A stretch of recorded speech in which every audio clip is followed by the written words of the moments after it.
पहिल्या पत्नीला 15 लाख रुपये द्यायचे आहेत, तू आपल्या माहेरून 15 लाख रुपये आणून दे, असं दुसऱ्या पत्नीला तो बोलत होता. इतकेच नाही, ऑफिसच्या पार्टीमध्ये चल आणि बॉस सोबत शारीरिक संबंध ठेव या कारणावरून तिला मारहाण देखील करीत होता. या सगळ्या गोष्टी करण्यास तिने नकार दिल्यानं पतीनं लगेचच 3 तलाक देण्याची घटना कल्याणमध्ये घडली आहे. बाजारपेठ पोलिसांनी पत्नीला तिहेरी तलाक देणाऱ्या सॉफ्टवेअर इंजिनियर सोहेल शेख याच्या विरोधात गुन्हा दाखल करून पुढील तपास सुरू केलाय.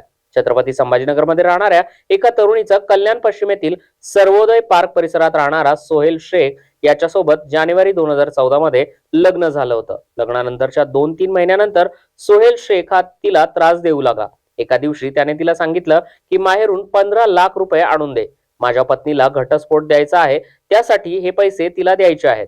तिला हे पैसे दिल्यावर तिच्यापासून माझी सुटका होईल. त्यानंतर सोहेल हा काम करत असलेल्या ऑफिसमध्ये पार्टी होती. त्या पार्टीमध्ये तिला येण्यासाठी तो जबरदस्ती करू लागला. या गोष्टीला तिने स्पष्ट नकार दिला. मला जबरदस्ती करू नये, त्यानं तिला मारहाण केली. तिला 3 तलाक देऊन लगेचच घराबाहेर काढलं. याबाबत पत्नीनं कल्याणच्या बाजार पोलीस ठाण्यामध्ये तक्रार केली आहे.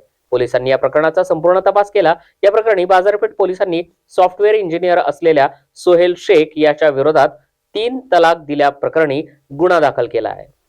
बाजारपेठ पोलीस स्टेशनला एक गुन्हा दाखल झालेला आहे, जो छत्रपती संभाजीनगर येथील जिन्सी पोलीस स्टेशनमधून आमच्या बाजारपेठला दाखल होऊन आलेला आहे.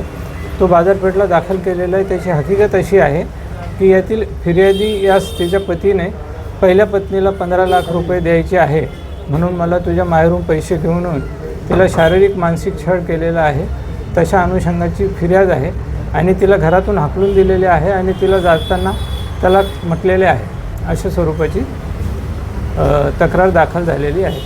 या प्रकरणी गुन्हा दाखल झालेला आहे. बाजारपेठ पोलीस स्टेशन पुढील तपास करत आहे.